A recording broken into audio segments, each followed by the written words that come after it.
So, Jamey, we have our Gator and Anthony Richardson doing well. Our Gator and Kyle Pitts not doing so well. I have Joe Burrow as my QB, so I'm in a little bit of trouble here. I'm wondering, who are you targeting on the waiver wire this week?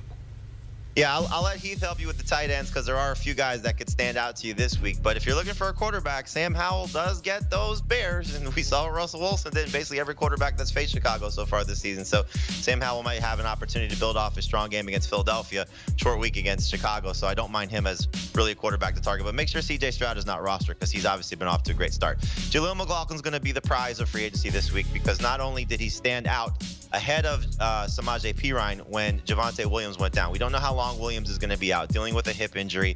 It does not seem to be major, and we got the tag phrase, he's not expected to miss much time, but he could miss a week, and even if he misses a week, taking on a Jets team that couldn't stop Isaiah Pacheco is a great situation for Jaleel McLaughlin, and let's be real, Javonte Williams hasn't exactly lit up the scoreboard lately, so if McLaughlin has another strong game, we might see a three-headed monster. However, he could end up being the best competitive monster, so somebody you certainly want to target. And then we get the good news of Jameson Williams' suspension being ended early, so you're going to get an opportunity to see what he looks like. I don't want to start him right away, even though the Lions are at home. That's typically where Jared Goff plays better. But I do think this is an opportunity to roster him because we know the upside is through the roof.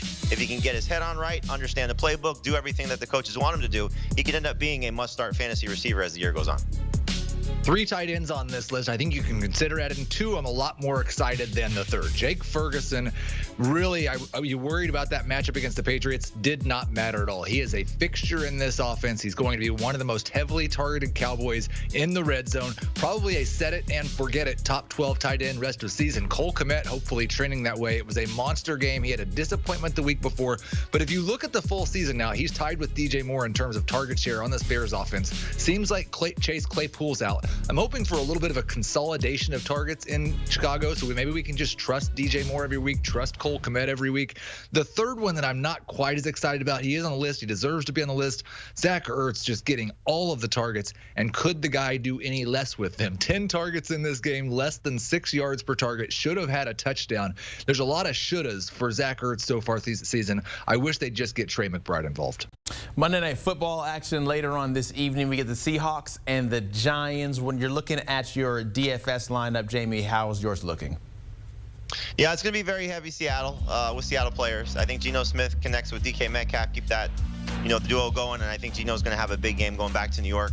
Former Giant, former Jet. I think that narrative will come to play in this matchup as he steps into a primetime stage and shows that he's still a legit quarterback, a legit fantasy quarterback as well. And DK Metcalf on a big stage against that secondary.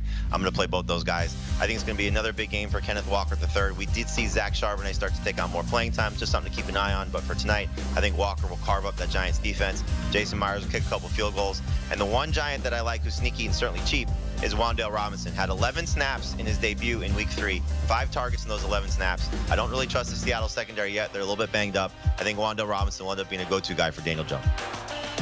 I've got Daniel Jones in the MVP spot, pairing him up with Darren Waller. Geno Smith pairing him up with DK Metcalf. This is the quarterback pass catcher combination on each team that I think scores the most points. It only leaves you $5,000 on FanDuel, so I'm going to go with Jake Bobo. Scored his first touchdown last week, playing probably more than JSN's fantasy managers wish that he would. He could be a red zone target type guy. If he scores a touchdown, the rest of this lineup's a winner.